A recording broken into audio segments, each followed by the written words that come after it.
Hello everyone, today we talk about the Jacquerie and the rustics' struggle between the 14th and the 15th century.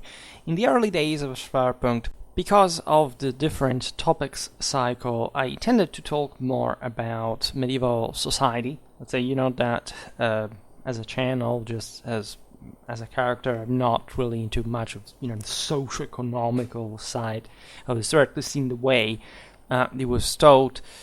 In the last generations, actually, we're getting rid of that, paradoxically, at least where I come from. Then you would witness resurgences that, however, have a few to do actually with structuralism, that, after all, it was influenced by myself. It's very important to get to know that the material essentials of certain of history in general.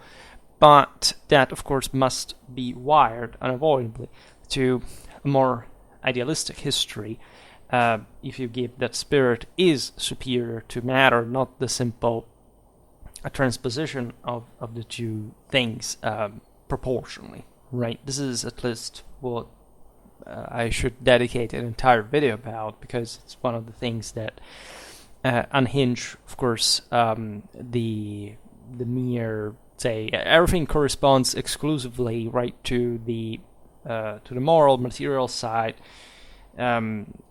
Speaking of the other, that's not true, right? And traditional belief is connected with the superiority of spirit over matter, which doesn't mean that matter is gnostically a sort of evil, right? In itself, actually, it's the product of the failure of the spirit. So it's something else, right?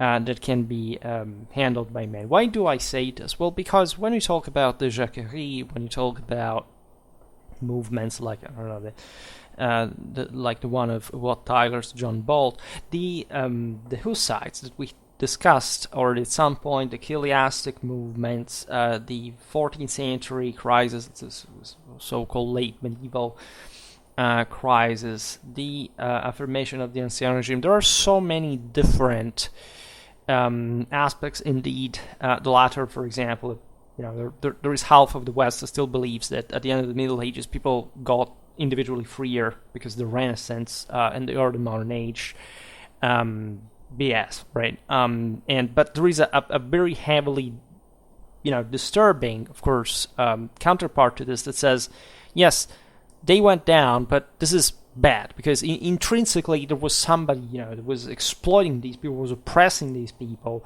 and that's unfair because they were talking about those who own the means of production and all this other BS, right?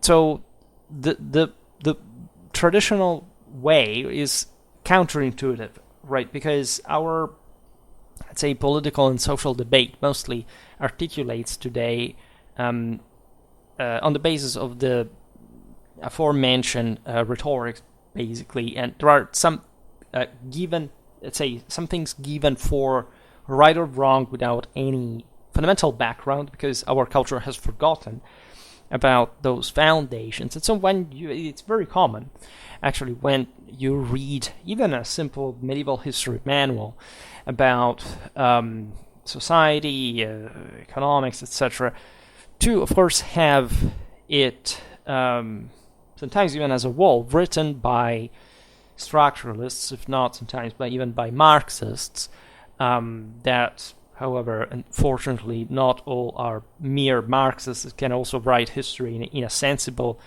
intelligent, and dignified way, as opposed to that, what you could call cultural Marxism, the general influence, right, of something that these very people do not understand themselves, like the times in which there were true communists because they had studied Marx in German and Lenin in Russian and had themselves killed, etc., are over, right? Just know that if you cannot speak German or Russian, you cannot be a communist by definition, right? This has nothing to do with some strange, weird ideology.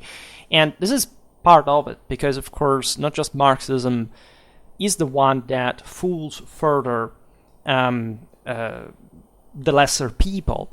And exactly because it understands perfectly well that depriving them of spiritual awareness makes them weaker, right? And so more kind of superstitiously tied to them individually, aside from causing major civilizational collapses, at least in those countries that are so inferior, culturally speaking, to allow for the spread of communism, socialism, et similia. So we live actually in a luckier time than it seems in many ways, because we have gone past that wave of somehow irrational, emotionalistic, blind, let's say, conviction that there is at least even an ideology to be learning in order to do this. We live in worse times because people do not learn anything. But at that point, you can at least start from something right? But it's very difficult to convince, of course, somebody, say from a certain background back in the day, to unsee the fact that they were say allegedly exploited or something like that, because evil is done. Right, people at the time didn't have rights, didn't have representation. There were lots of things going on that, however, historically speaking, they in fact translate themselves into those struggles that brought to the enlargement of that pool, of a regulation. I don't know, think about the trade unions, whatever, and so that make us also aware of the fact that an estate can achieve, say, a capacity on its own. And we mostly celebrate that because we say, well, we're all equal, and on say by rights, which is even technically not true, unfortunately so. But in general, at least it's some basic core matters. We think that that's a good way of doing so. Right, and people, however, and in part it is true, right? In part, even traditionally speaking, it is true, because traditionally the deal is that the better, there is a balance between what you give and what you get. That lays, however, in the aforementioned super advancement of the material conditions spiritually. Right, and the idea is that if you keep somebody under, right, a superstition, the idea that there is no way they can improve themselves, and in fact, just belonging to a class, they're hopelessly, just always to be enslaved and exploited and oppressed and whatever. You strip these persons of the only thing that makes them actual human beings, which is just by itself not a compliment. Right? There's nothing say good in being called dirty, which is what actually human means for anyone that has an elementary knowledge of Latin, which I think any person who wants to call themselves a Westerner should forcefully have. But in this regard, they at that point just give up, right? Instead, even in the abortion of the dignity of mankind that any socialistic idea actually represents, including National Socialism, and of course the fact that if you flatten any standard, such as to the one of the average person in a nation, of course you are just opening to socialism and eventually to communism, because that's what it actually gets down to, and that's how it happened historically, and why we shouldn't celebrate more than much that we live in a world in which fourth estaters actually are equated to others. The idea is that if you give a chance to these people, you can make them transcend their own condition.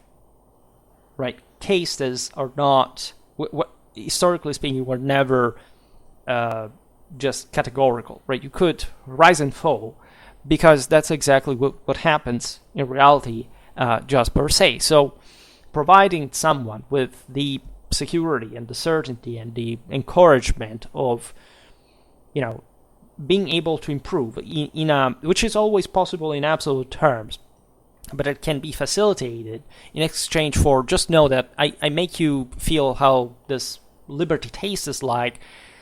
So just that that, however, if you want to improve that and getting more of it and accomplishing yourself as a man, you have to keep working, spitting blood, sweat, and tears, which is practically the only purpose for which we're still here, which is of course what today's masses do not want to learn, because as we will learn from this video, of course, in the Middle Ages, even the most underdeveloped people knew, right, what the deal was, and they were trying, even in their confusion and the lack of coordination and awareness and whatever that endly made them lose in this struggle, that they were capable of establishing a rule that, of course, was not, for example, eliminating the sacred, right? At least there were surely at some point movements that were so radical and extremistic and fanatic that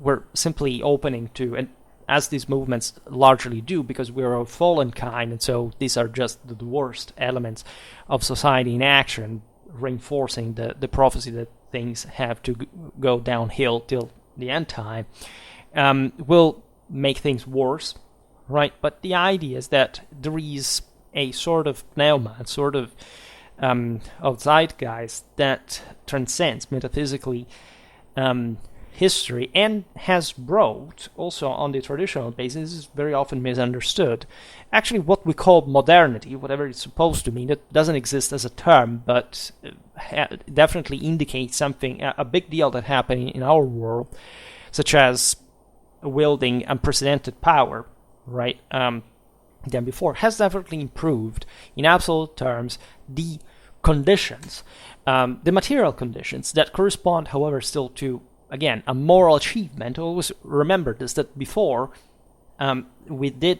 before civilization did things, right? People did not have things and did not have civilization. So people may achieve this out of apparently nothingness, right? Out of their own work and effort and nothing else, right? So today's videos, as you will understand, probably you will explain better, you will understand better this introduction, of course, has gone improving. There is an accomplishment that, of course, also the ancien regime was greatly responsible for, of empowerment of mankind, of strengthening of mankind, of the possibility of coping for the lack of individual strength by collective work, right? So not collectivism, not communism. Collective work is another thing. That is what also makes discipline on a battlefield, right? And so actually a rational system that, as you know, by the way, by the time of the 14th century had taken firm root in Europe, thanks to scholastics, to the great work, in fact, some of the most advanced and civilized centers of Europe and of the world at that point. And that had provided the Middle Ages the numbers, the strength, the force, the beauty, the intelligence, the human worth that allowed, in many ways, also materially, to withstand the massive blow that the mid-14th century crisis really was, right? And today we're not talking about the crisis, just if not in general, epiphenomenally speaking, because there is a huge debate regarding, of course, what did trigger this cause, right? I've had this debate academically lots of times, because you find even some of the greatest experts of the period, etc., still, do not know objectively how to explain something so big and comprehensive like this one. I have an idea of my own, and I do believe that politically this was still a pretty messed up situation with very clear responsibilities that brought people to cause that crisis, right? Again, the structuralistic superstition, which is relativistic, deterministic, materialistic, etc., wants you to believe that it was, climate changed, and I don't know, this world, was brought down by that, or which may even be. I don't have anything against that, right? But this thing of saying, there was some strange factor, structurally speaking, that didn't see, was just basically a sort of mathematical notion or some accident that came from the external that basically struck this system from the outside and made it crumble, is a very specifically ideological tool that very often, yes, scholars of socialistic backgrounds that would want to make you believe to distract you from individual responsibility, of course, from the quality of individual human beings, a concept completely alien to most of our current culture. The idea that if you're worthless as a person, you'll pay for it. You pay it constantly, right? It's not even about how much matter you have. It's you feel it, right? You can't hide that. And the more you try, the more you pretend that this is not the case, the worse it will go. First of all, for you, right? But also for the rest, because who does not, as we were saying before, help you to see, right, how things really are, is accomplice, is lazy, is somebody that can complain about this all, but will not help you. Hence the conservative beliefs that it just takes to be from one side of the aisle to achieve quality, which is absolutely wrong. Right, you must again make an enormous effort. That basically today, if you're talking about truly transcendental capacities, etc., is virtually impossible. At least saying, never say never in tradition, because that's exactly what eventually demoralizes you and properly prevents, let's say, the world to achieve what was achieved before.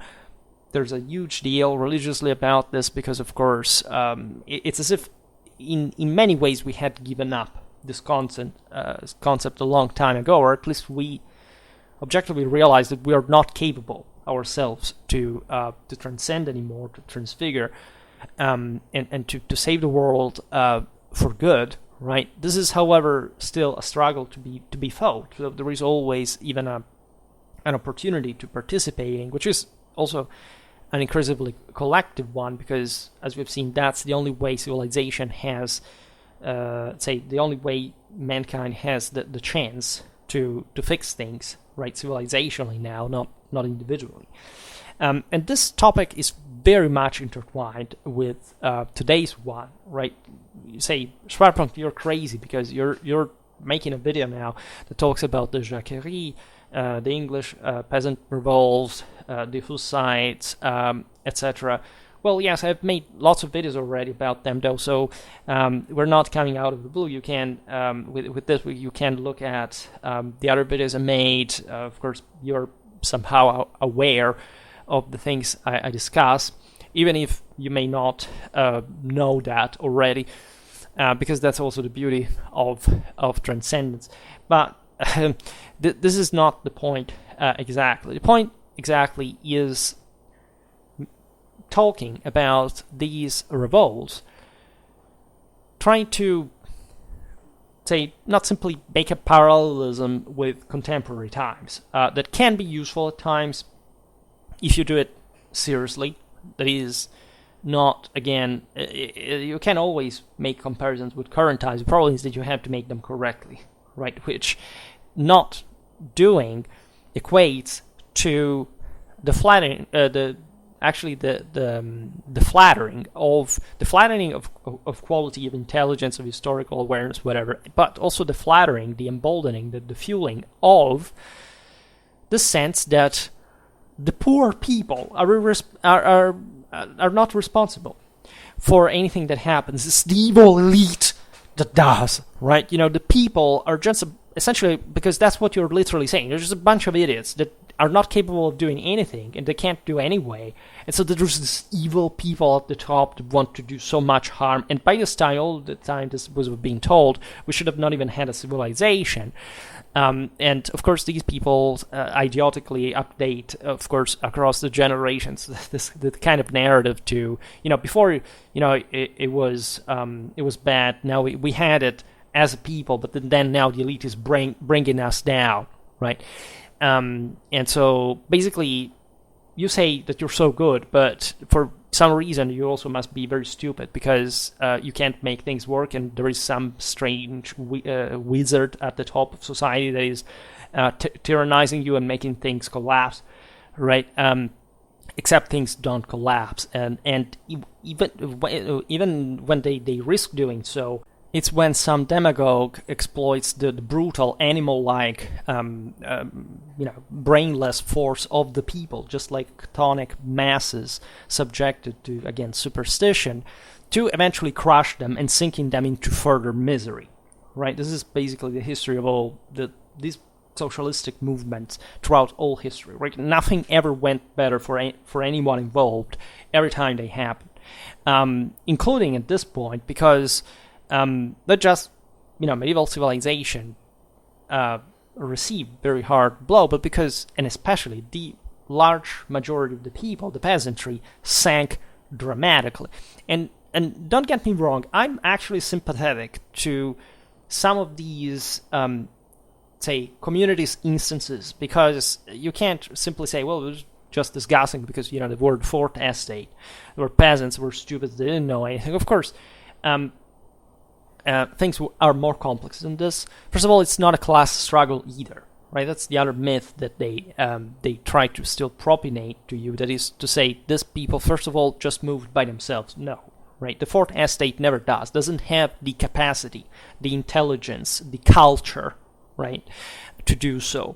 It is always, in this case, the third estate, the bourgeoisie, that had been gaining quite of a power during the 13th century, the 14th century, statal systems, also the nobility, right? There are lots of instances during especially the early 14th century of great, as you know, bourgeois and rustics victories on the battlefield. That, however, when you look a bit more from the close, you realize that they were framed, regimented, trained, aligned, like by knights, by the nobility. There is also a fracture within the clergy, for example. So these are very complex things we can't simply digress on now. But as I was saying, the most important thing to take out of this is also that, and I made a video back in the day specifically about the topic, that the peasants did have, up to the end of the Middle Ages, the capacity to win a place as fourth estate in the parliaments of those days' kingdoms, right? We eventually see just the ancien regime with the first estate, the second, the third, the nobility, the clergy, the bourgeoisie. But at the end of the Middle Ages, the peasants did have the power and the capacity. So without subverting at all the established order, right? But still to be represented, recognized juridically, politically, as an institutional force. This is, however, the point. They failed, right? They were not able to do so. And the reason is that they fucked up, but very, very badly, right? And, of course, it was their fault, right? There is no space in tradition for it's somebody else's fault. If you fail, it's entirely your fault. Even if somebody did something to you from the external, as far as you're concerned, it's about you not having seen it coming, having exposed yourself to the degree of ignorance of the world that was instead contemplated as a wall before the fall, because of your own limits, right? Not so the socialistic way today that tells you, you must be maintained by somebody else because of what? You're not even talking about, of course, things that we deem to be serious universally, like illnesses that even in tradition are technically your fault, or any other form of tragedy. And it's that brutal, right? So I'm not saying that most people are willing to recognize this, but itself, this is not, in fact, a good thing. It's not a right thing, especially because objectively, where do you draw the line, right? Where's the limit of your awareness? Of your power, of your action, of your potential? Do you know what are the limits of your mind? So this perennial state of ignorance, our original sin, is, of course, also much better understood at the time than today. And what they were trying to achieve was still somehow traditional. It was not a communist revolution, even though some groups definitely looked like that. or at least it was by a much lesser degree than the ones that we are habituated, at least to think in an abstract, theoretical, let's say abstract way. That is to say, also what never happened with communist revolutions in history, because of course communism means ipso facto the death of mankind instantly, right? It's not physically attainable. It's not something that you can achieve and then it goes wrong. It cannot be achieved. Like, at least our laws of physics tells us that communism is not feasible. It's not practicable. And especially it does not make sense because it takes away the sense of hierarchy, at least in the ideal way, because eventually, how you should enforce the thing should still take traditional elements such as, who is superior and who is inferior. So, of course, the entire system is rigged, even just from a merely conceptual point of view, and that's why it brings to the denial of any trace of mankind. I made a video about the Soviet abomination of humanity, in which I explain exactly the level of complete dehumanization that was scientifically planned and transmitted to deprive people of any trace of capacity, of intelligence, of awareness, right? These were people who could not accept physically, would send to gulags physicists, doctors, etc., that were studying inherited characteristics, because they had to deny any trace of human character, anything that could be something connected to a higher value, to a higher system, right? So denying reality is not very useful, and of course,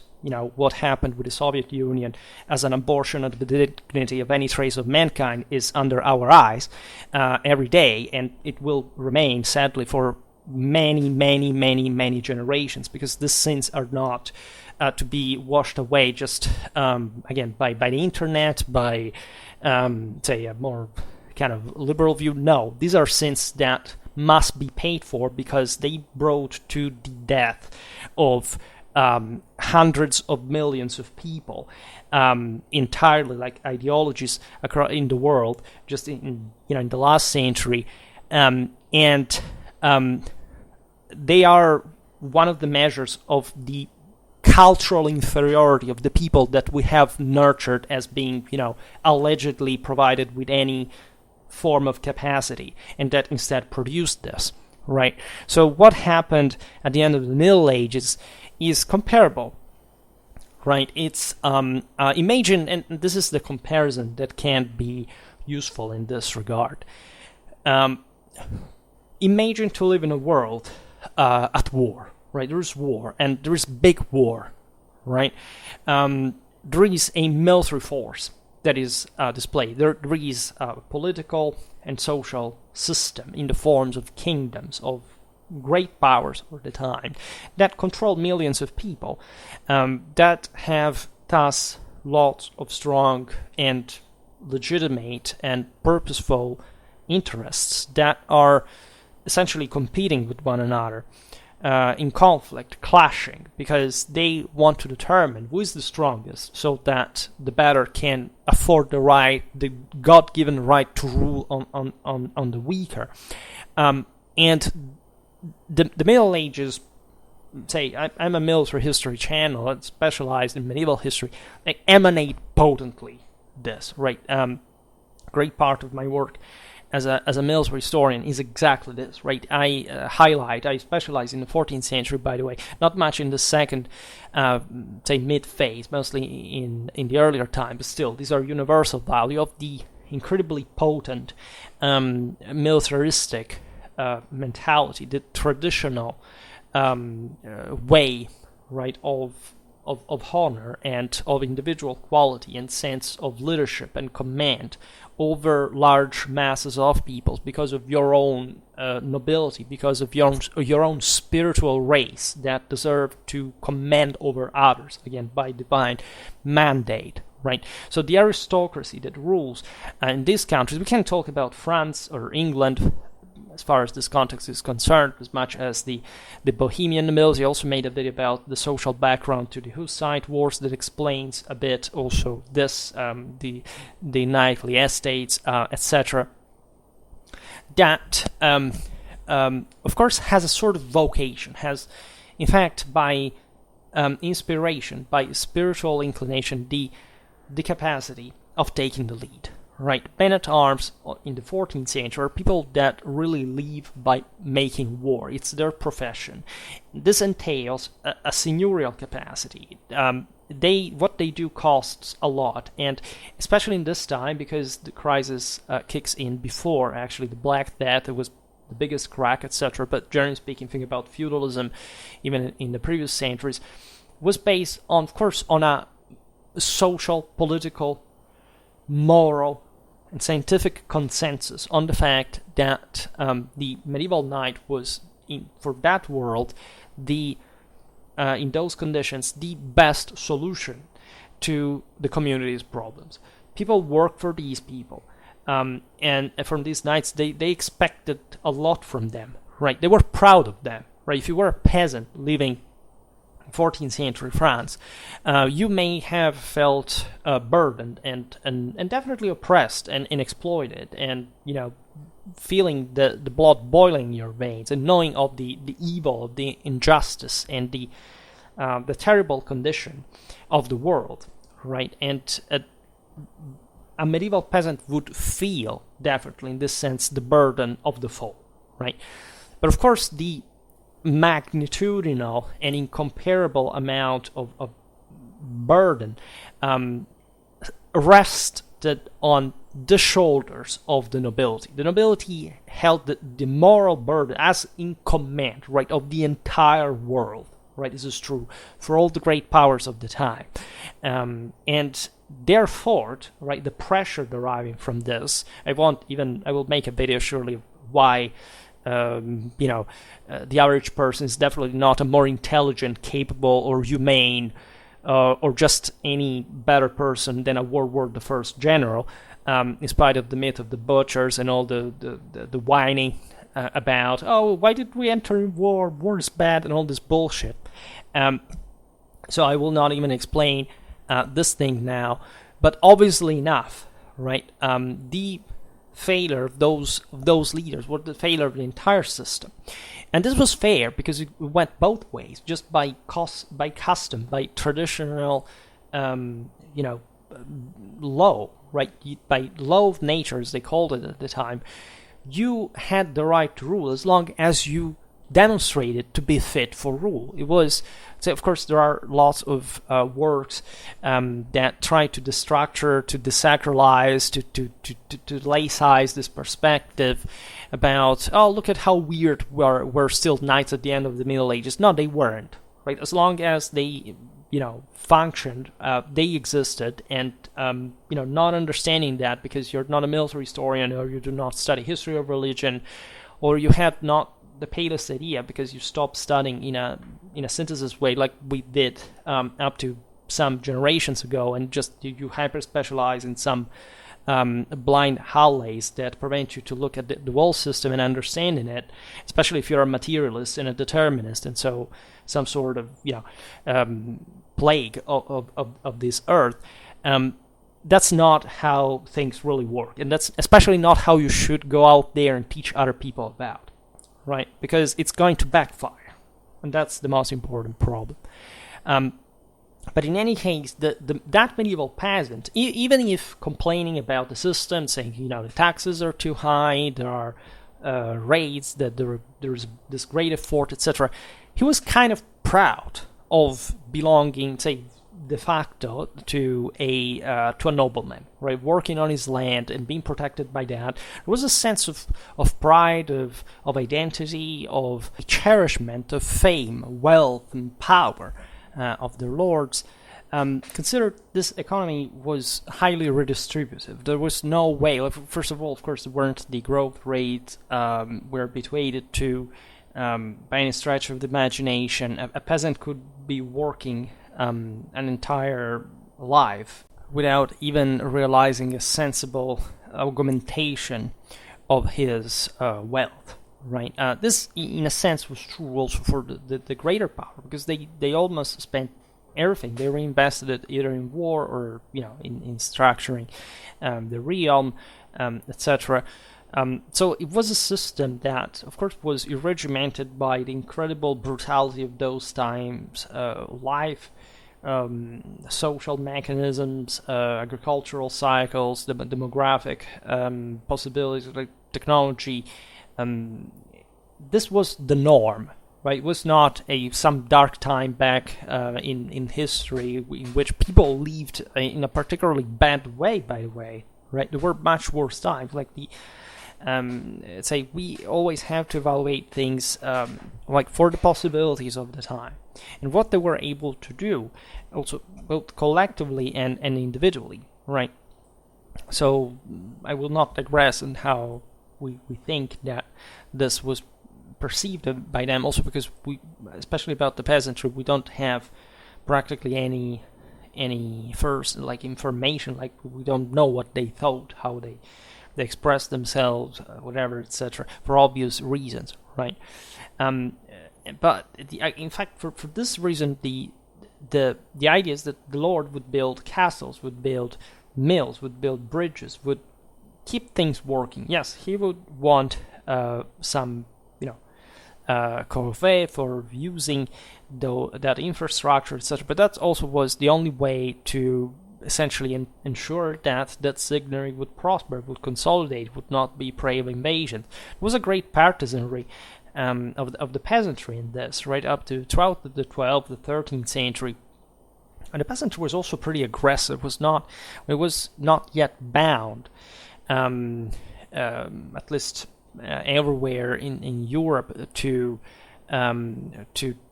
just that condition. They would actually acquire from now on.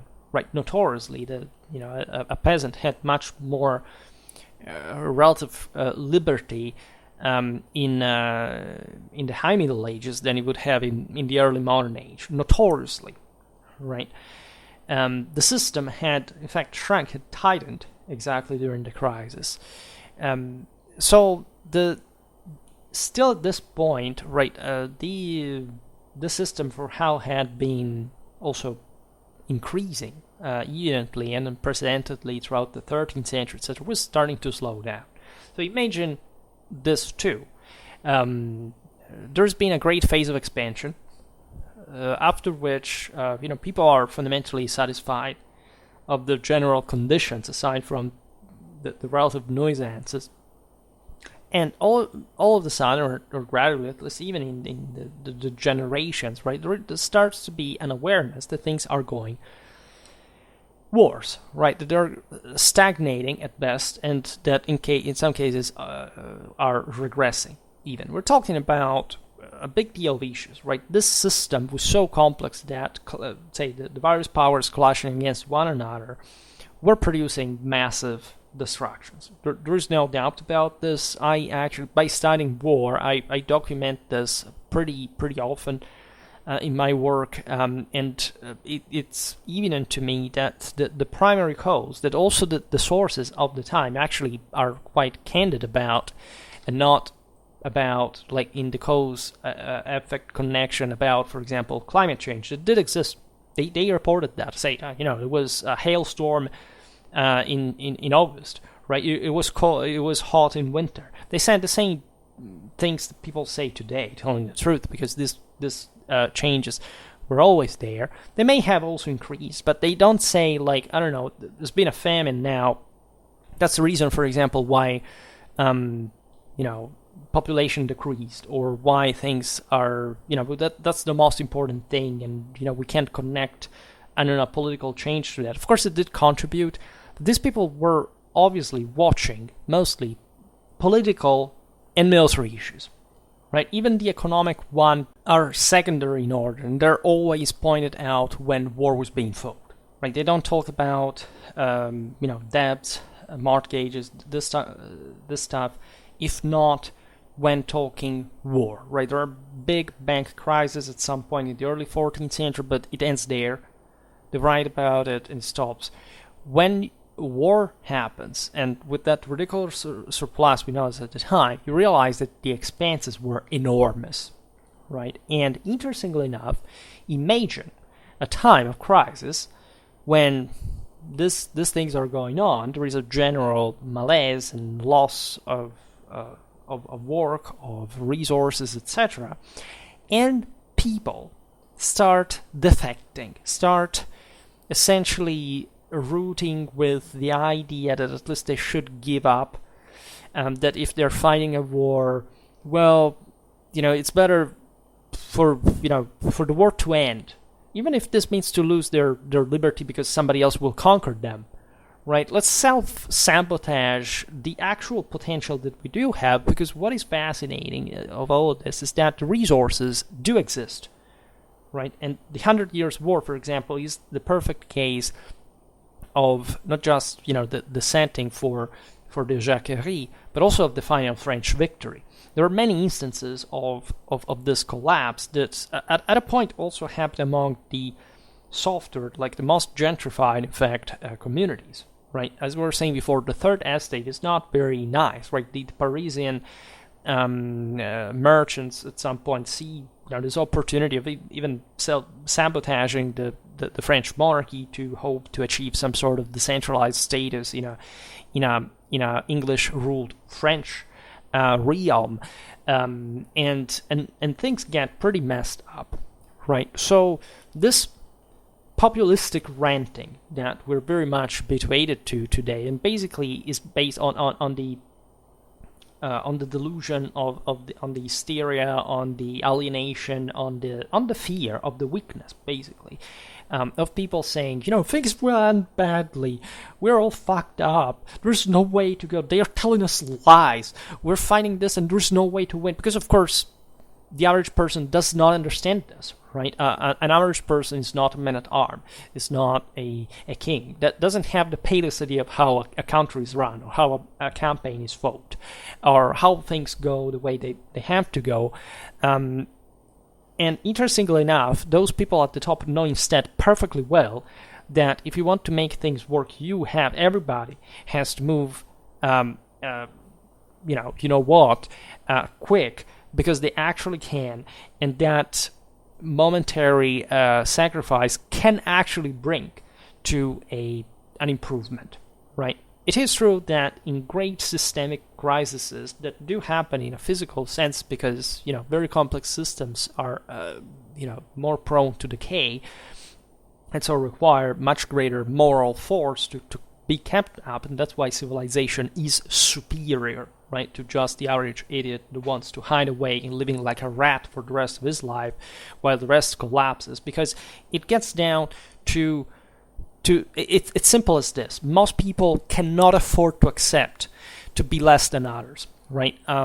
Most people cannot afford to accept that others are successful while they are not, right? So they prefer to destroy everything, including their own stuff, in order to bring the others down. It's envy, it's jealousy, it's objectively also a sort of incredibly emotional, mindset. It's the incapacity of rationalizing. It's in fact all what lacks to uncivilized people, to backwards people, to illiterate people, to uneducated people, to incompetent people, to inexperienced people, right? These people, all what they know is that there is a sort of lottery for which one wins or one loses on the basis of whatever they want to pretend they thought to know. Right, I told you those guys would lose because, what do you know? Actually, can you explain that? It's like, I don't know, I've watched, for example, countless videos of veterans of certain wars that complain by saying, no, that war's useless, it didn't have to be won. Against any basic political but elementary strategical knowledge of course, soldiers at large do not understand anything about wars. Right, getting killed in a war doesn't mean anything about understanding war, studying war, and meaning how it works, how it's carried out, etc. Right, there is a hierarchy, especially in the military, for that reason. Right, there is a reason why there are military historians, why there are military analysts, why people must work a lot intellectually to understand such things, because brutal force can be used by anyone, but intelligence is something else. This is a fundamental principle of tradition. The entire Indo-European mythology is based on this. The enemy is the large, brute, stupid, physically strong but small-brained individual, right? That belongs to the earth, to the chthonic world, the one of archetypically of the emotionalism, of sensualism, of fertility, and so on. While the hero is an Apollonianly virile, cold, stern, rational leader, right? And that goes by that spiritual example, right? And that's a bit how, in fact, all these systems had been established themselves. I made lots of videos about medieval France, essentially what it was. It was an empire, more than a kingdom. The mystique of the French monarchy embodied this sense of individual racial continuity, the sense of being literally of divine stock, having this mission of being the chosen people to rule over the world, which is, by the way, the only purpose that anyone had at the time. And that, of course, when the last will of the cart, which is not necessarily which is still important, right? So, but still ranks less in hierarchy. Sees that things get more difficult. Well, they can't see, because to them immediately it's useless. This is not to say I'm criticizing, of course, contemporary populism. At the time, admittedly, the peasant conditions were very harsh, right? You can't talk about real oppression within the limits, again, of mankind, without getting kind of victimistic, pietistic, or pretending that, again, there are always the rich people who rule over the poor people. The rich people are the ones that left us the Gothic cathedral. The rich people are the ones who left us with the enormous cultural legacy and the state building, what has founded our countries, our civilization, our power, our beauty, right? That's what has left us. And these people, by doing so, paid others to work, right? The most ridiculous, of course, of the ideas of classism and this other thing for lesser, perceptive people, let's put it in this way. It's the concept that building,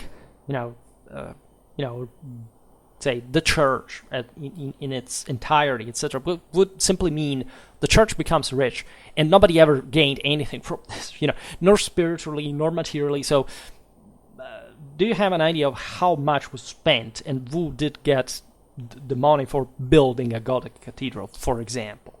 And what did building a Gothic cathedral meant for the people who lived around the Gothic cathedral? Right, not like in cheap series for uneducated people on Netflix that show you the Middle Ages with the stinky people, dressed in gray on the street that are weird and just out of nothing, this cathedral, nothing else. Right, here we're talking about actual history, what people with an actual education, a tertiary education, actually learn, and sometimes not even that much, but still, they should, at levels that, of course, the average watcher of that stuff, also just for the complete lack of sense of the time wasted in watching such things, pretending to be entertained or to learn anything about history, ipso facto does not understand, right? We must be this brutal, right? But imagine the tension, imagine the costs, imagine the turbulence, the disorder, right? In all these circumstances, the communities that saw the possibility of breaking free, even if temporarily, because this is also very characteristic of this phenomenon, they would try to do so, right? In part because, yes, they didn't have much of a civilizational literacy, so they wouldn't understand, they wouldn't make the rational choice of saying, if we stick together, we have greater chances to make it out of here, and to win, and even to gain something from this. But also because, given the actual unpredictability of what was going on, and in times of crisis, your mind definitely gets overshadowed, especially if you are not trained, if you're not habituated. Just think about how a medieval man-at-arms was habituated to the sense of moral oppression, right? Finding yourself in combat, seeing people chopped around to pieces around you, knowing that you can be wiped over. Just think about the cultivation of the soul, right, in training, in constant deprivation, etc. To the habituation to that had strengthened you like. Right, the peasant didn't have this. The peasant cared fundamentally just about the harvest, because that didn't succeed, they would starve to death at Similia, and they would have been ruined, and worse conditions would have been imposed on them. So of course that was their world, and you gotta respect that. But at the same time, they would have much less sight, right, range, and in general, when things got, now we do know that medieval civilization survived, right, that all the systems basically triumphed, right, that the elite maintained control and strengthened it, and this other people went down, and basically for other centuries people wouldn't have the civil liberties that, at least in relative terms, they had enjoyed. Even in the heart of the Middle Ages, there wasn't at all, again, just the peasant breaking his back on the fields only, right, and compared to, say, an allegedly better time in the modern age. There were some improvements in the modern age, don't get me wrong, but they were also probably in the absolute quality of life of the individuals, because the elite was running the system, because there was industry, because there were colonies, because there was somebody who went out there and did the damn thing, and everybody benefited from the system. Right, so that's also what brought the third estate to be so strong eventually to emerge on a first and second estate that had objectively failed. Right, if you are a traditionalist, you must realize that at some point those who were called to maintain tradition failed. They were unfit for it. Right, so we're not here to argue whether those who took the place are better or worse. Also because it entails the variable of how enlarged our civilization has been, so some changes would have been unavoidable at least, or at least considering human nature to this point, kind of obvious. But right at this time, they also didn't know, right, the fog of war that existed, say the fog of politics, the fog of society, fog of life, right? What will happen? They wouldn't know that. Nobody would know that, right? And as I said before, that there were actually the preconditions to make even the peasantry earn a place in the parliament, without too much of a problem, because nobody really, say, there was of course a great contempt towards the peasantry, but it still was another, say, in a broader social, cultural sense, but was still, they could be used as a pawn, just like everybody uses each other profitably, and there is nothing wrong with that, for political gaining. After all, the same expansion of the third estate had been carried out by the monarchy, right, that counted on mitigating the power of the nobility in that regard, and trying to compact power, a power that, for example, in the case of France, given we're talking about the Jacquerie, did survive, did win. And that you can't see in this sense that as a failure. On the contrary, right? France had been a great civilization, more than most other countries in Europe, and it was shattered wildly by this stuff, but still kept standing and reinforced itself, had other power to expand again. Right, so how does it work in tradition? Well, who has power has deserved it, either because they were better, or because the others were worse, which is the same thing. We're not Gnostic heretics. It's the same thing at the same time. You cannot differentiate that. Hence, any Marxist ideology crumbles immediately just for the same concept. And that, however, had emerged to a struggle, because the peasants too had, threatened the established order as a whole, right? Because in theory, this could also end much worse, right? The peasantry at some point could even take over. Today, we do not talk, for example, about the Flemish or the Italian, say, proletarians of the textile industries of those regions that in certain cases even populistically rose to the top, then were co-opted by nobility and taken out. In any case, there are parallelisms throughout all the stories. In any case, they were all taken out. Like, they all lost. There is not a single exception, thank God, for any of these movements' success, right? this is quite, you see, when you want to put the point at the end of the phrase, that this is it, right? If this thing had presented with a successful model, it would have succeeded. Here is that it didn't succeed anywhere, right? Peasant revolts had already been occurring, and it would keep occurring in different parts of Europe that had different stages of development. There are some continuation.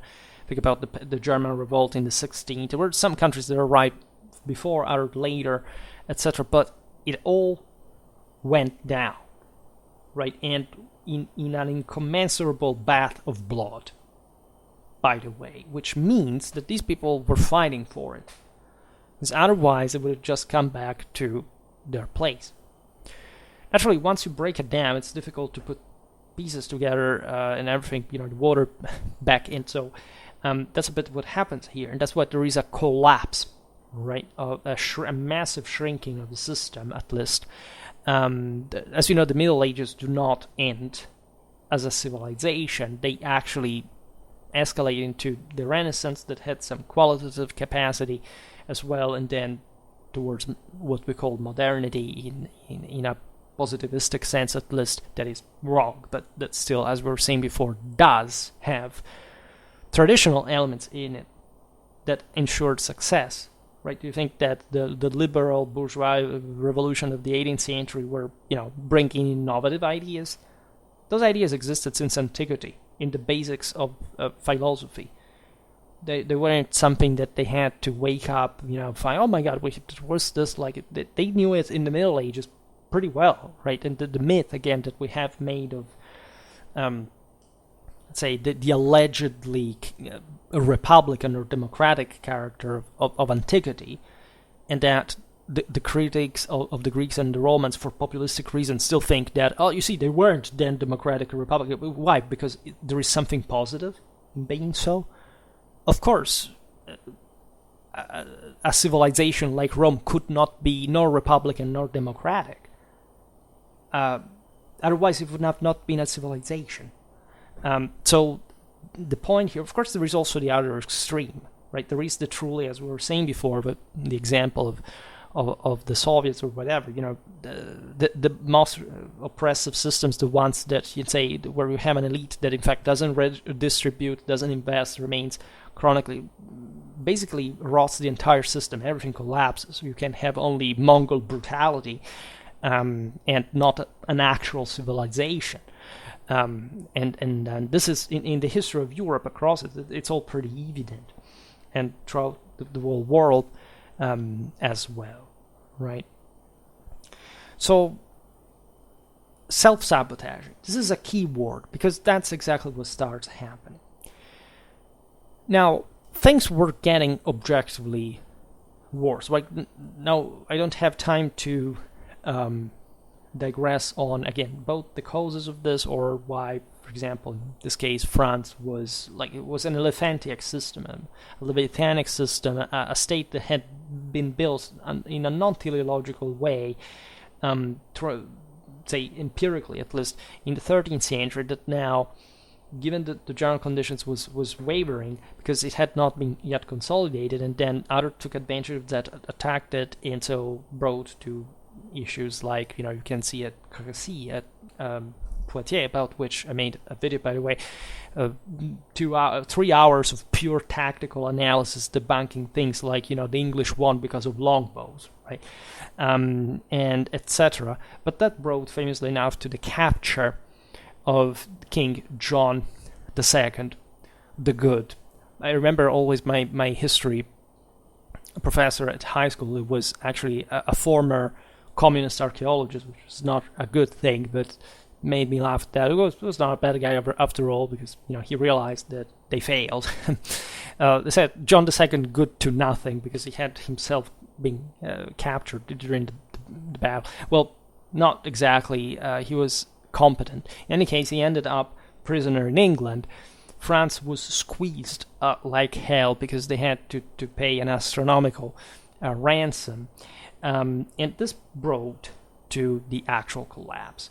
Why? Because the flower of the French nobility, so the the strongest army in Europe, is annihilated at that point. So first of all, it engulfs the whole system because politically, socially, everything is shattered. There's just this huge mess, the dynastic issues, whatever.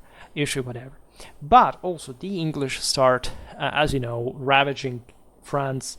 The peasantry say, we're screwed, right? That's because they didn't have castles on their own. They were living out there in the open, and whoever arrived, raped, exterminated, looted, etc. So this was objectively seen like we were betrayed. Our great, strong French knighthood has been defeated on the battlefield. It has failed in its mission. So we do not even want to be their subjects anymore. There's actually a very traditional concept behind this. They failed as leaders, so why should we serve them, right? Except this does not entail starting like an actual revolt. At least it can be a thing, depending on what objective you have, but then you cannot complain afterwards if somebody comes back and makes you pay for it dearly, which is exactly what would happen.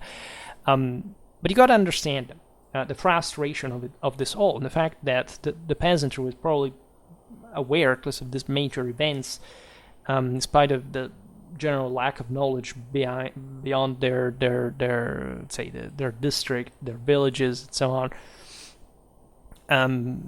The powerful that were fighting the war, of course, asked continuous tax collections. Right, the wars, as we've seen, hit hard on the rural villages that were easily exposed, and that were needed for the same central system to work. They were not fortified, at least in a solid way. The fruits of the peasant work were destroyed. So this is an apocalyptic picture. So imagine to live also in a world in which you are convinced that the end is somehow nearer than you think, because we still live in this world, telling the truth, but you're much more aware of the let's say that the degeneration of the world is a big deal, and so in this mess the world goes upside down, and God knows only and literally how it's going to go down concretely. So you find this, by the way, it's generalized. We talked about France, but also the Iberian Peninsula has this phenomenon, right? The Jacquerie, the rebel peasants, were known as Jacques. In fact, perhaps from the name of their, alleged leader, that was just the standard name of Jacques Bonhomme, which is an apolitical, read populistic idea of, again, James Goodman. Right, so the average good guy, because the average good guy is an average good guy, right? It cannot be otherwise in a populistic, paranoid, mentally diseased reality of whatever actually they think reality is supposed to be. This name gives, in fact, given to the broader revolt, the Jacquerie, that broke out in 1358. In the regions around Paris, the Ile-de-France, Picardy, and Champagne.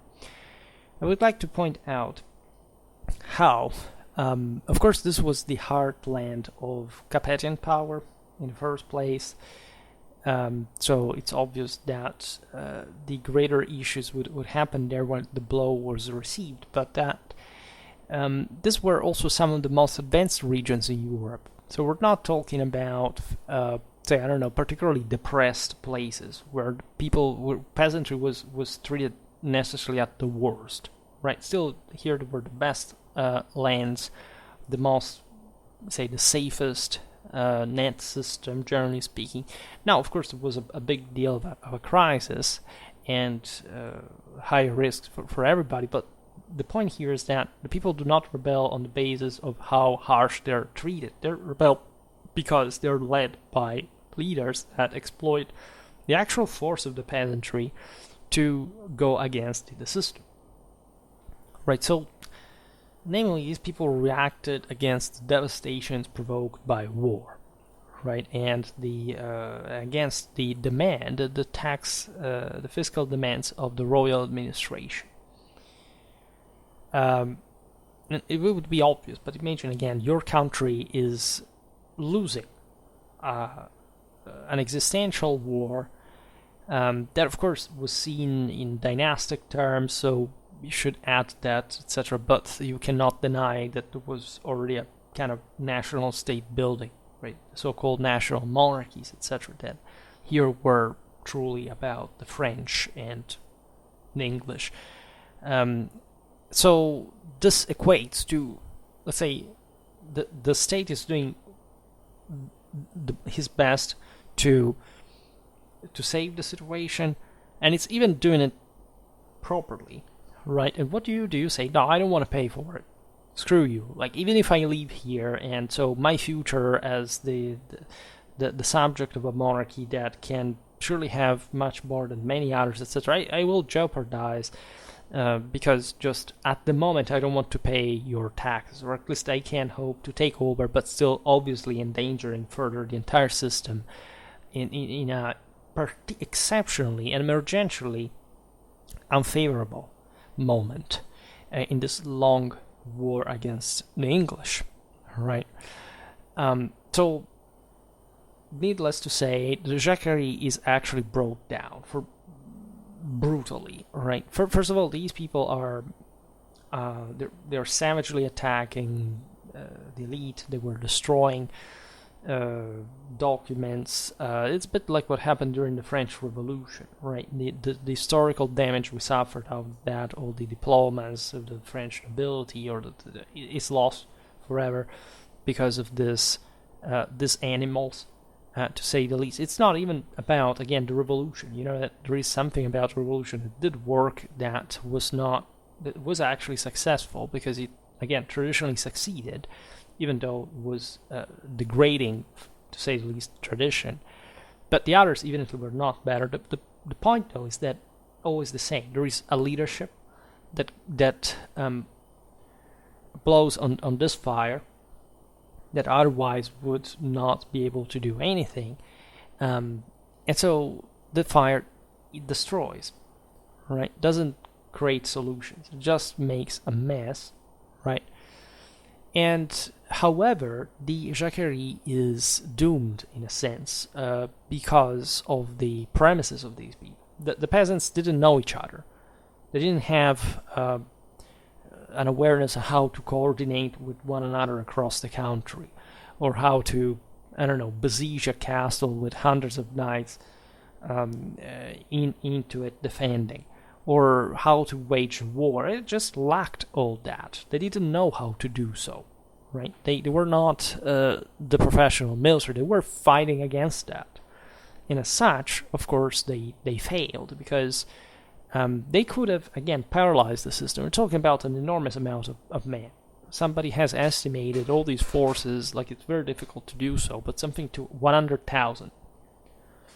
Right, so basically triple time the royal army. But of course, they were quite poor in quality. They were all disconnected. They didn't have a form. They had the substance, but they didn't have a form. And form is everything in tradition, in civilization, in hierarchy. And even worse than that, they were fighting against that form. They were saying, that form doesn't give us anything. Well, they lost, and France, on the longer run, still won as a whole. And many of these people were exterminated. End of the story. I will surely make videos about the Jacquerie in detail, because it's interesting also from a strategic point of view. But this is what actually happens. People make this exploit, then what? Right? Do you solve the actual problems that you have for having brought France to that point? No. Because at the end of the day, the mere fact, it's not even the mere fact that you're rebelling, but that while things were working in spite of you thinking something so stupid as to rebel in that moment. Or at least rebelling without being able to do anything positive about that, such as being, for example, asking for representation, the thing failed in the first place. Again, it could have gone differently, and at that point we would have said, well, look, these guys did actually manage to obtain something. But the awareness of how to get there was not present in a satisfactory amount. And obviously the repression was as brutal as you can imagine. Right? The French nobility, of course, believed the peasants to be essentially an inferior race, and as such they were put down without many problems. It was like a very subversive phenomenon, just like all the others we're documenting here. And actually France was relatively, let's say, the Jacquerie was the biggest of these movements, but France was also the biggest country. So in relative terms, actually, it wasn't even the worst thing that happened in Europe at this point. We will see with Bohemia. Bohemia was completely destroyed, incomparably with France by the Hussites. And the country never recovered. What had actually managed to achieve by the 14th century, it's being the heart of Europe in, say, for political influence, say the rising of Prague, of a state, right? So guess what happens when the fourth estate with populists getting power? They can't use power because they're dumb. Right, they don't even know what they want. Mostly they just want to rape, to steal, to just living in a world where they don't have to be educated, where they don't have to be put in line, because they hate discipline. Right? This is the actual problem. They don't want to make an effort. They believe that by making so, by making this exploit, they will gain what not even the ultra elite that spent centuries building this country would be able to do. That's the level of the dementia that we're talking about here. And not only so, but they want to deny everything that brought civilizational achievement up to that point. Right? When states fail, the fault is of the people. It's not the fault of the evil guy at the top. It's always of the people. Without the moral force, the decisive moral force of the people, no government in the world can do anything. It's not that if you live in a so-called democracy or if you live in a totalitarian regime, at some point you are deresponsibilized from action. It's in totalitarian regimes, in dictatorships, in authoritarian regimes that they teach people that they have no responsibility on purpose.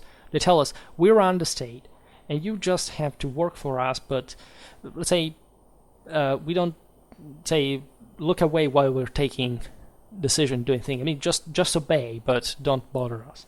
Otherwise, we will repress the hell out of you. Well, that's not a functional system, right? And that, in fact, is the norm in culturally underdeveloped countries. And guess what? In the West, that's not the case. So even if things go worse still in the best country, doesn't mean that that's not the best country, that it didn't have the best recipe for make things going on. And France here embodies that a little bit, because eventually the guys won, as you know, and to a degree that is often overlooked in the magnitude, value of considering what had been the history of the French national monarchy. Also, the English revolt of 1381 was born out of the discontent provoked by a new general tax. Right, it's always about this. We pay too much taxes. What do you think taxes are paid for? That there is a guy out there just living in riches and counting for the squandering of the entire system. I mean, obviously the political and social tensions in any functional civilizations are such that the biggest deal is the people. Is how the people live and how much they consume. Right? And you cannot invent magical resources out of nothing in order to make things work. Right? How much do you think that the court of Versailles cost before the French Revolution? Nothing in comparison to the entire system, of course. It was a hell of a system. but somebody also makes this thing saying, oh my god, the nobleman had everything, but this everything was constantly reinvested to make the system go. It was not buried under, the carpet, and just like in the Family Guy joke, like go back, cultivating your crops, because they would hide you, but whatever you had inside, it could improve their condition. That's not a real thing. That's a very poor socialistic propaganda for disadvantaged people, and it's a tragedy to be a disadvantaged person. So don't add on it to make them more stupid, right? That's a crime, right, against mankind. So in the English case, the rebels threw themselves against the royal fiscal agents and eventually against their great lords, especially the ecclesiastical ones. This is another very important point. The church was fully part of the hierarchy, was the second estate, and was naturally part of how, say, the traditional estates had been established in the last millennium and half, and was deputed to especially the maintenance of moral standards, spiritual standards, and boosting, in fact, the support to the to civilization, to the sense of order and authority. So all what you must learn before hoping to rise to power in the first place. And the church was very powerful. Just think of what would have happened essentially a bit more than a century later with the confiscation of monasteries, etc. Like this in England, this sense that at least parts of the traditional hierarchy could be sacrificed, right, to the altar of temporary gains without considering the risks of eliminating that pillar, eliminating that. First, the church was not to be eliminated, but her role, right, and what it meant also to mitigate, mitigating the same monarchic power to a degree, by standards were not felt to be the ones of the world. Just made a video about the Camaldoli and Peter Damian, right, to understand what was the function, for example, of monasticism, right. Even in this case, there is no doubt that the church was a great landlord as well, so many peasants that wanted to improve their conditions had to face the obstacle of their condition, their ties to the ecclesiastical lands, etc. And also in England, you find this savagery, like the seigneurial archives are destroyed, and some social and political demands are advanced. Like the English revolts are slightly less, crude that would happen in France, but consider that England was able to defeat France in the major battles of the war, and if the English had been defeated at some point, either Crécy, Poitiers, Azincourt, this system may have not held. Right, this is recognized. Let's say what happened at the end of the 100 Years' War was already, this is the most important thing, happening after the system had shrunk, contracted, and the elite had remained in power. So there wasn't a great chance of things going worse. And in fact, the Wars of the Roses were essentially also not destructive wars, as you know. I made a video about that. They mostly were between the elite, right? The system had practically remained the traditional one, consider that France was also much more stratified. There is a playlist that confronts, say, I think it's called Medieval France and England Compared, that looks at how English administration worked, was much simpler in many ways to the French one, but because also the country was less, was smaller, first of all, had less resources, was just evolved. Objectively, France was a bit the exception to the degree, right, of imperial power, in fact, that it had acquired up to that point. But going back to the instances advanced by the English rebels, we find the abolition of serfdom, the concession of franchises, the punishment of the royal officials and of the those magnates deemed to be dishonest and oppressive. This is interesting because it shows, first of all, that the peasantry was going down, right? The serfdom especially was like, say, in all these countries, generally speaking, the sense that you were under somebody else, right, it was deeply seated in the centuries, right? The times in which people were, generally speaking, free were very far away, right? They were in the High Middle Ages. So serfdom, of course, means different things also in different countries, but it's also just per se a bit of a gray area, depending mostly on the relations that you have with your master, right, as part of a clientele, right? So we will have to talk about medieval serfdom, slavery, because sometimes, if you don't get a bit into the juridical, say, details, it's a bit difficult to observe. But this thing is obvious, right? They were asking for more autonomy, more liberty, concession of franchises, and of course, like they found this scapegoat, right? Royal officials and magnates, let's say, were of course not particularly, sensitive to the peasant,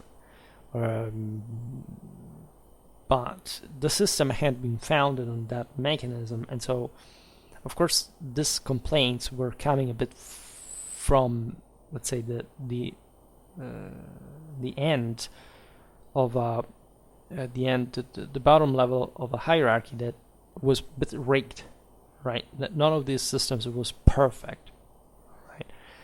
And corruption was completely normal at the time, so there would always be somebody to punish in that regard. But this corruption very often was also at the advantage of, say the local nobility that was very often the one participating within the royal administration, of course, but in this sense preventing from a sort of greater monarchic intervention, also to elevate some elements, say, of the third estate from taking over. This is, for example, the English characteristics. It's mostly there is a gentry, but say the general sense is that the local nobility remains much more connected to the local territory, and this is in part a failure of the monarchy at the end of the Middle Ages. It's not something particularly positive. In France, things had been much more working at an upper level, and so on a broader territorial way that had to work smoothly and on a larger scale, and so that was delegated to other administrators that were also part of the third estate, as we've seen it, that had been struggling for that. And again, the peasantry mostly was guided by somebody of a higher status that could play on, say, the disgregation of a much, say, of the system, but say for the interests of that, say, middle man, let's say. In England, it's interesting to observe the intellectual mediation of some clergymen, such as John Ball. that is characterized by a sense objectively of the estate's misery. Somebody would say the class, right, struggle in a way. It's not really the case of the latter, but objectively within this movements you find an interstate rivalry, right? It was not just about the clergy per se. It was about the poorer clergy that was adverse to the higher one. There are some, say, more moral and also theoretical concepts thrown in, because some members of these estates are able, as we were saying, to mediate, right? And with the support of the religious ideology. And all these messages were radical in their essence, right? The religious ideology was starting from the most kind of, let's say, from a materialistic interpretation of the Bible that many people do, saying, "Oh, Jesus was the first communist." No, right? Christianity has nothing to do with communism.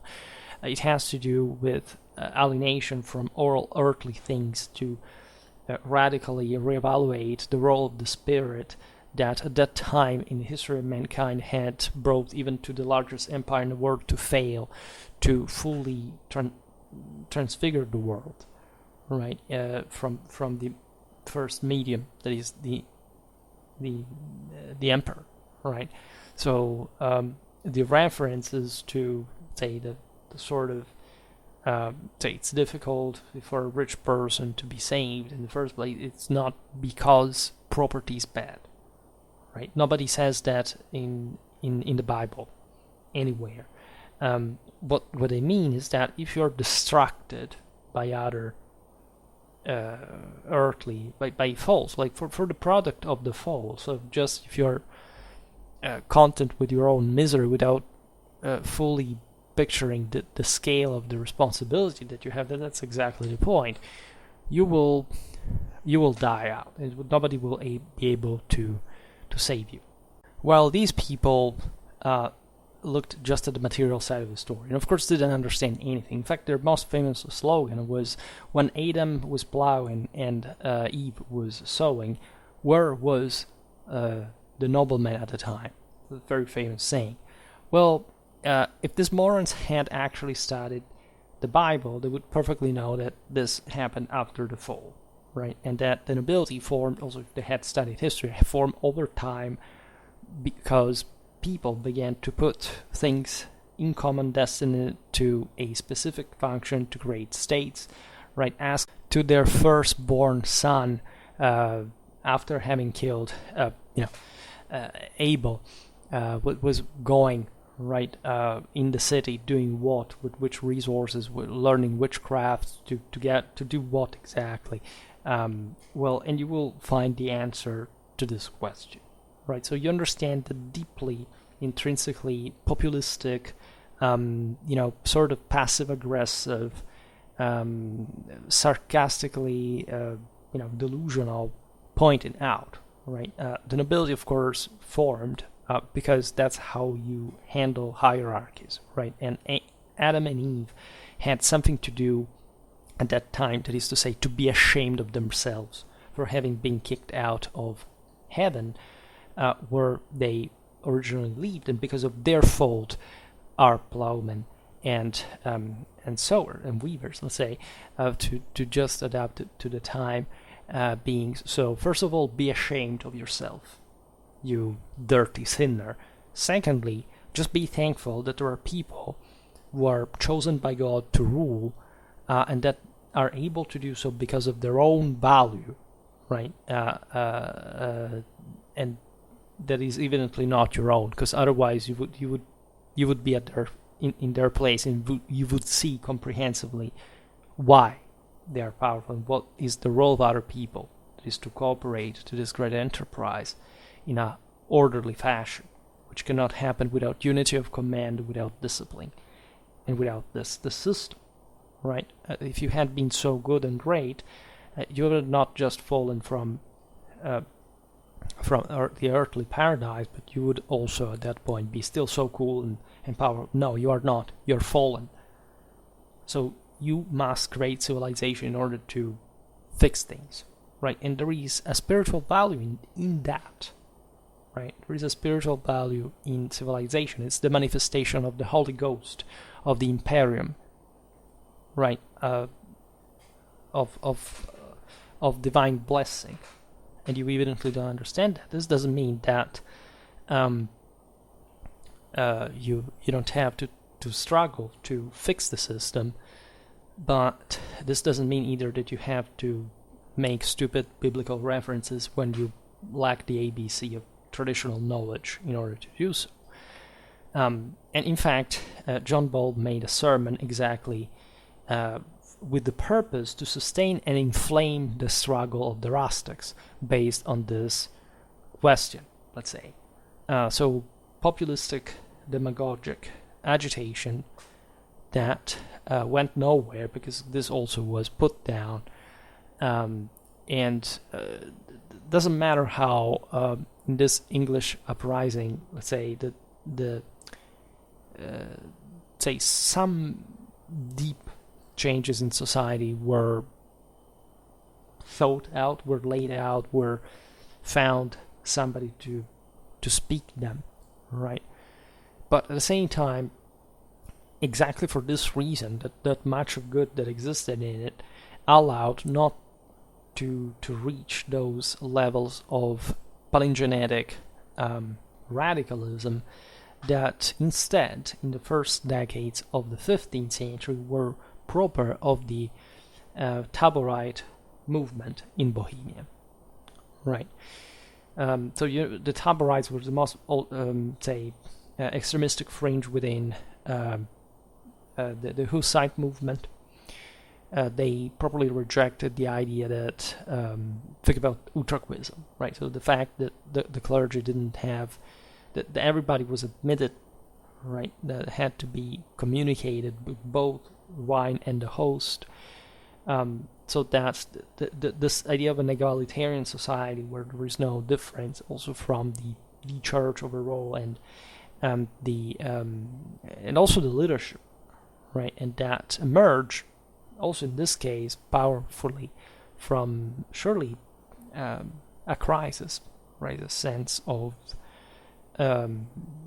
also very interesting mechanisms that were occurring within the Bohemian kingdom as it had structured itself. Was actually a very successful one in the previous centuries.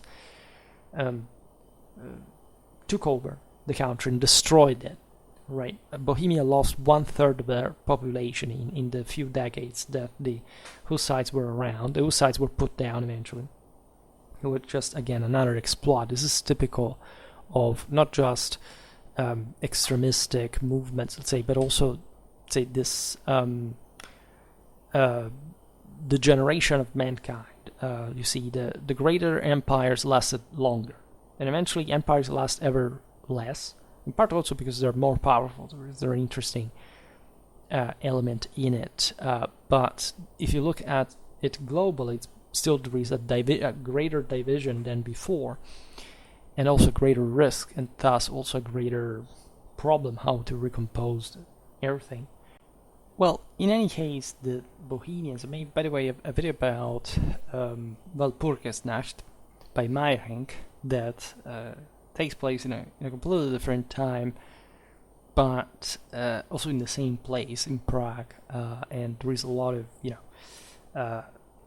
Hussite evocation, and I discuss that book because it comes from from a traditional kind of occult background, and it highlights the failure of the masses, right? The final massacre, the advancement of actual civilization, of power, of like those who really matter. So things that sometimes even the same first estate handles with difficulty, right, and can get overwhelmed by, and that's not a good sign. The Hussites again, the history is complex. It starts with the matter of Hus. There is the general tension between the, say, the elective monarchic milieu that was connected with a sort of proto-national, say, conflict or rivalry between at least a more, in fact, national socialistic kind of idea of populism, Bohemian populism against some allegedly, foreign kind of German element that very often were so in the moment in which, of course, the elite was very international, and mostly the Luxembourgs had chosen them to try also to mitigate the power of the locals. This is true. There was something to it. There were naturally the complications of there were social issues, of course, going on. I made a video about how again, several minutes about the Hussites. You can get some of that background, and I will make more of them. In any case, what we can identify here more totally, especially in the Taborites, were the least compromising. They eventually were massacred because some Hussites fundamentally negotiated with, say, the international system. There was at a point a Hussite king, even big deal, but let's say they were less radical than the others who had led the struggle back against the Crusaders, against the Emperor, Hungary, the papacy, etc. But again, to no avail for the country, right? What happened at the end, the Hussite wars, is that basically some nobility had been killed, so the good ones had been, say, also weakened. Some newly reached, incapable, and much more scrupulous individuals had risen to the top as well. 1/3 of the country was destroyed. Bohemia lost her international prestige, went backwards consistently, and it became essentially a client state of other Central European powers, eventually under the Habsburgs, and that's it. Right? Bohemia had a moment in which her moment to shine, but these extremists brought everything down. And ideologically, the Taborites were all about millenarism, of chiliasm, right? So it means basically the same thing. That is, those who believed in, of course, that the end time would occur in 1,000 years, right? And after that, essentially what had to come before was a sort of what was the apocalypse, of course, but because Satan would have had to rule on earth, and then Christ would have hopefully triumphed, and there would have been a definitive restoration of the heavenly kingdom, right? And this idea was essentially weaponized in an extremistic sense to say, since civilization failed us, that is just these radicals that admittedly were at some point taking over the country, so this is not, always remember, these things can happen. Then let's tear down civilization entirely, or at least this civilization, which is the only one, also incidentally, so there's not much of a difference, actually. All this was, this ideology conditioned and oriented the whole thing, right? And while very useful, especially in the third element of the Clausewitzian Trinity, so the primordial hatred embodied by the people, right? Because that's the thing. They were well led by Szyszka, and this, that of course had much greater, mind as a leader, both political and military, and so they scored the success that we're aware of, that probably has been overlooked at least in a doctrinal sense, that the Hussites didn't really leave any substantial military legacy, contrarily to what is commonly believed. What they actually left, which is instead underestimated, is their ideological fanatism. Right, many that eventually abandoned the country because they were persecuted, because law had come back, spread to Germany and seeded the ideology of Protestantism, at least the capacity also, showing what would happen if you wanted to make a literal revolution. Right, so we use these terms mostly to describe, a 20th century reality. But just bear in mind that these things did happen in different ways, and we just clothed them as, this is kind of a medieval strange thing, that are different. No, it was basically the same thing, because the universal values that revolve around these ideologies are pretty much the same, right? There is no difference, and they also, from a religious point of view, they always take, from a mental, psychological point of view, they always take the same direction. We know them, we study them now. It's just that psychologists do not study history and historians do not study psychology. But who gets interested in this, any religion actually gets it, because it was what was known up to very few hundreds of years ago, when the elite still controlled everything and had illustrated this, and it was just about knowing, if anything, the Bible or history, and let's say the general universal tradition for the same meanings that it had even before Christianity, to know this, right? So the Hussites were I would like to stress how substantially different, like this national differences as well, right? In development, definitely Central Europe was not England, right, or France. For example, the English rebels would have not put in under discussion the person of the king, that on the contrary was object of devotion, and to whom was recognized the function of supreme guarantee of right and of peace. This is a very English thing. Probably the Jacquerie was more radical, or at least, as you were saying before, they still kept some traditional understanding.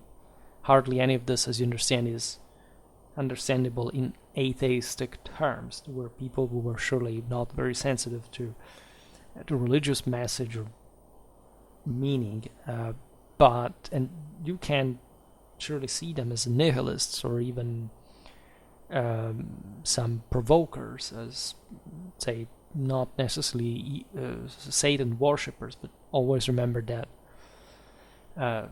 say the sense of being this angry and hungry wolves in military brotherhoods that would challenge constituted order had some sort of chthonic, rebellistic, Dionysian role, right? So there were antitheses at this point between one another. There were some different beliefs, of course, coexisting even in the same groups. There was nothing so categorical.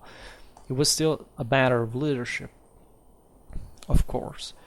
And in England, that had a very different cultural background than Bohemia, because Central European lands had, generally speaking, had objectively a much greater oppression of the peasantry. This is true. The nobility owned much more, and the king was elected, so it was a completely different situation.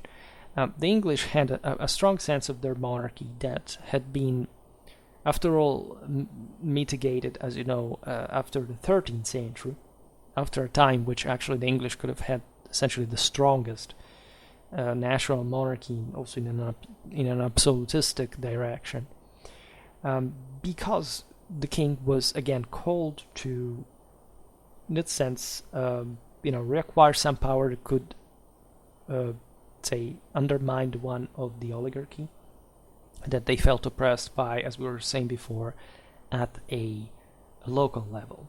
Right, the French, as we've seen, were much more radical and started from the center.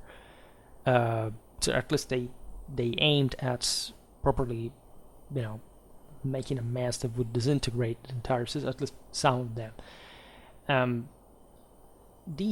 were people like that among the English too, but at the same time, the king was seen as a guarantor of their pre-existing rights, and this was something embedded in, of course, the Magna Carta, so the English Constitution, let's say this sense of the prevalence of common law, which was understood as a law nature, a law of the people. So just by vocabulary was recognized as a bit more popular sounding than, say, of course, the authors of the Magna Carta and the later constitutions were the nobility. When you read that the English people, there means the English barons, right? But that was exactly it, right? The sense was that in theory the barons were the best of the people anyway that had emerged because of their will, and now it was the people who were emerging, and that thus could claim this, even though it didn't end well for them. They identified their own liberty as a positive value after all, and that's what we were saying at the beginning, that there is a traditional sense of the fact that if you have power, at least you have some divine right. Doesn't matter whether, again, it's so diluted qualitatively, because here we're talking about the masses that even lose against the elite, right? So they're really cheap, and as we've seen, that quote from let's say about Adam and Eve is just quite telling about the nonsensical farce that we're trying to put up ideologically. But this was definitely far from the Bohemian chiliastic extremism, according to whom the only king literally meant as the ruler on earth was Christ, and this is a respectable, idea. But we understand that Islamic fundamentalism is fundamentally the same, because it distrusts here earthly authority, whereas Christian culture traditionally has the sense that rules should be obeyed, but this is and at least respected, right? Even as an authority, even when you are in disagreement with this. Instead, just by saying, "Oh no, I don't recognize anything but Christ." Yes, but what does it mean in practice? Well, nothing. Just I don't recognize any other king but Christ. Yes, okay. So how do you rule yourself? Nothing. But the only king I recognize is Christ. Okay, that's how a country is destroyed, right? But the promise was that Christ was about to come again on earth, to eliminate any other signory. So this was the excuse, since this Christian signory would impose justice and equality. This Taborites that called themselves the legions of God, were just preparing in arms the come of Christ. That is to say, eschatologically, during this time of the awaiting, they were just basically trying to turn everything into a wasteland, in a sort of communistic system, which actually they didn't want themselves either, because still, there was some traditional intelligence in people, so that to organize themselves differently. But there were some radicals who even think about the Adamites. Think about some of these groups were exterminated within the same Hussitism. Just like later the Taborites themselves. But just to make you understand that everything is, we want to change the system, and what's the alternative? Nobody really knows. All right, so I know I go hard on the Hussites, but if you actually study their history, that's exactly what happened. This is not... They've been hyped in the sense that have been seen, like just also the Tyler's and Ball's movements as a sort of Protestant, right? Let's say prelude, right? And so, since, of course, in certain historiographies, a lot of positive values being attributed to Protestantism, also in a sort of broader, say, theological sense, and or at least, again, a positivistic one. Okay, let's bring in the Hussites as if they were part of the same box, and so they had to be magnified. And also, the same goes for the infantry, say the so-called military revolution, the sense that the Hussites were using this incredibly, innovative, so genial tactics. As it, by the way, the Wagenburg had not been a thing since forever, or that would have worked allegedly in other battlefields of Europe, especially against artillery. Definitely not. So, say, history is not treated kindly, and in all of these groups, I would say that much. You can't always see that sense of, okay, let's contest something, right? Definitely a healthy civilization needs extremism, needs a challenger, needs a provoker, right? So we can look at the Jacquerie, at the English revolt, at the Hussite war, and saying these did all contribute to shape our civilization the way it is, right? If definitely everybody had just sat silently or passively, things would have gone worse. And we do know that also, let's say that you can't simply just be perfect, and so making everything work magically also, because at this point the world would still be under soul power, etc. But say the attempt for a better life, right? For at least what you think it would work like as a better life. And so the mistake, the challenge, the patience, the tolerance, even in some sense, it's all good in a certain dose, right? But only if it is instrumental to a beyond, right? Most of these movements did not see a beyond, not just because they were put down, but because their instances were unrealistic, right? Unfeasible, just radical, abstract in many ways, and very often the excuse just to make a mess, just to destroy what you hated because it was felt to be better than you, because you had a terrible life, and so you had to find an answer. By not finding it, you began to target certain groups that surely had the power, surely had control, but they weren't operating for a worse world for the people, because a worse world for the people is a world that collapses by itself, right? Because the people have themselves been brought down, because at that point, even if there had been this terrible elite that doesn't want to give up, and there are instances historically of that, but it's definitely not the norm, especially in the most advanced world, where instead the thing is magnified because there are ever more marginated that are so very often because of their own fault. The system collapses.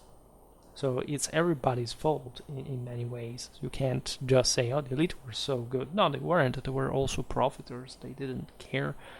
They surely, or they did care, but they cared also to maintain their own privilege that at some point did not really equate to the benefit of the entire system. Right? I made videos about the organization of the French army, and you realize that many noblemen tried to essentially escape their military duties. So the problem was not of the monarchy, that was just trying to homogenize, uniform them, trying to make them work, and ultimately succeeding in winning the war. The problem is everybody's, right? It's from top to bottom, but it turns out that definitely from an individual point of view, the bottom has less quality.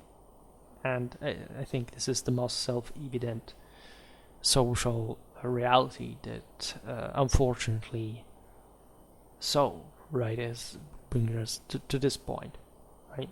The objective is, given that there is a relation between the elite, say, and the people, but also some establishment, some group of some estates, because it's not so narrow segmented even. You can argue that it's better to live in a world where people are, generally speaking, better, right? So that everybody lives well. I remember, typically leftistic argument. Wouldn't it be better that ran around even this time? Wouldn't it be better to be all poor so that there are no differences? Well, no, no thanks. I would like to be all rich. Right, and I think that it's much more intelligent, positive, and sensible to struggle for becoming all rich so that you can put a greater effort into actually improving your condition. Just saying, okay, well, it's better all poor, so there are no differences. What kind of fucking, why are you scared of that? Because you feel to be less? Because maybe you are? Because maybe it's your fault? Because maybe you know it? And because maybe you don't want to admit it, and because you want to mask it in front of others, so you want to distract other people with finding different enemies. Unfortunately so, right? So that's always the problem, and always remember that whatever happens to a people, it's exclusively and entirely their fault.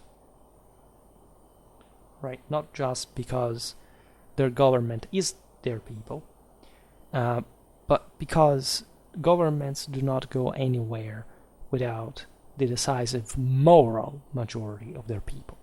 No country can do anything without that, by definition, by exclusive, total, and absolute definition. And not recognizing this is a deep symptom of cultural inferiority.